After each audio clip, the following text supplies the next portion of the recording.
Trump erupts in angry tweet storm. When does this witch hunt stop? Slams Hillary. Podesta with the Russian. This is by Tyler Durden for ZeroHedge.com.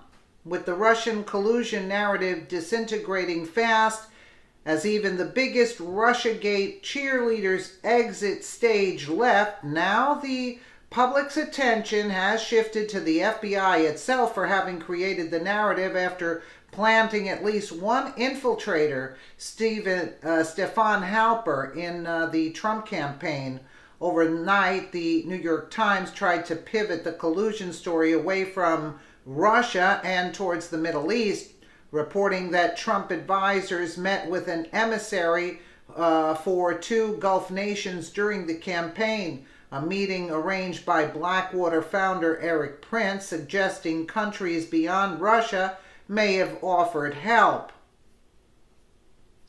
And while the New York Times claims that the meeting was convened primarily to offer help to the Trump team, and it forged relationships between the men and Trump insiders that would develop over the coming months past the election and well into President Trump's first year in office, according to several people with knowledge of the encounters, who we assume are more FBI moles in the Trump administration, it quietly admits deep inside the piece that once again there is no actual evidence of anything improper.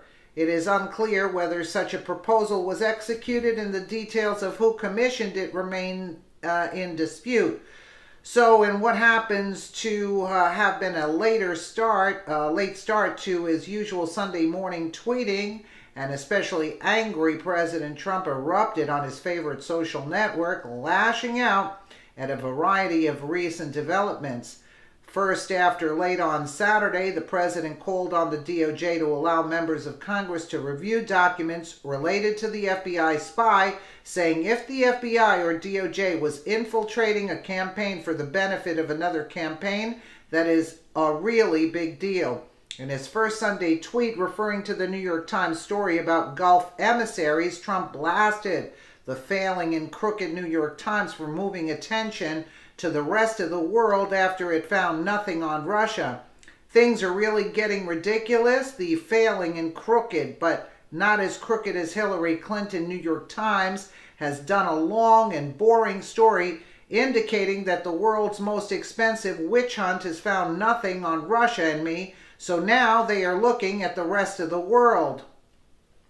Following up on an angry outburst asking at what point does this soon-to-be $20 million witch hunt composed of 13 angry and heavily conflicted Democrats and two people who have worked for Obama for 8 years stop? They have found no collusion with Russia, no obstruction.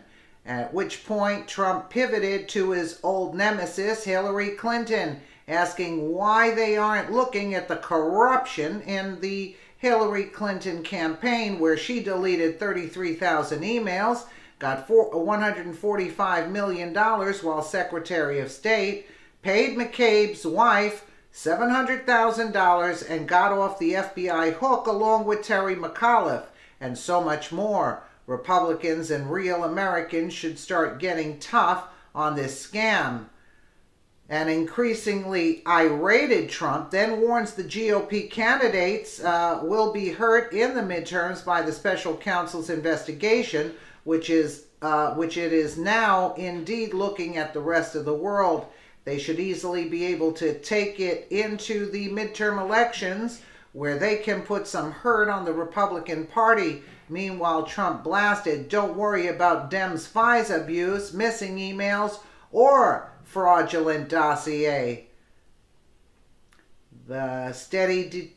no, this has nothing to do with that. Going back again to Hillary, Trump approximately asks, whatever happened to the server? At the center of so much corruption that the Democratic National Committee refused to hand over the hard-charging except in the case of Democrats, FBI, ? They broke into homes and offices early in the morning, but were afraid to take the server? Oh, that's a good question. Yeah. Trump concluded the six-part tweet storm by asking why the Podesta brother hasn't been charged and arrested like others, and whether it is because he is a very well-connected Democrat working in the swamp of Washington, D.C. Wow, that's a great tweet. While previously these tweets may have been summarily ignored by the public, increasingly habituated to Trump's angry weekend tweet storm outbursts in light of the recent news that the FBI was indeed spying secretly on Trump, which, as the president correctly assessed, was really a big deal. Perhaps it is time for the DOJ to finally look at the other side of the aisle for criminality and collusion, especially since, as Politico's Jake Sherman notes, the Justice Department is run by a Republican, Jeff Sessions, who the president appointed. Oh, he had to put in that dig right there, huh? Yeah, well, we know Jeff Sessions sitting on his dumb rear end, but slowly but surely, we're going to get to the bottom of this. But Trump makes an excellent point. Why hasn't the Podesta brother been charged and raided, huh? Because he's connected to a very well-connected Democrat, right? And about the server, whatever happened to the server at the center of so much corruption that the DNC refused to hand over to the hard drive, unbelievable. They broke into homes and offices early in the morning, but were afraid to take the server, right? Very good points. I mean, like enough is enough at this point, right? Let me know what you guys think in the comments below. And again, thank you so much for watching.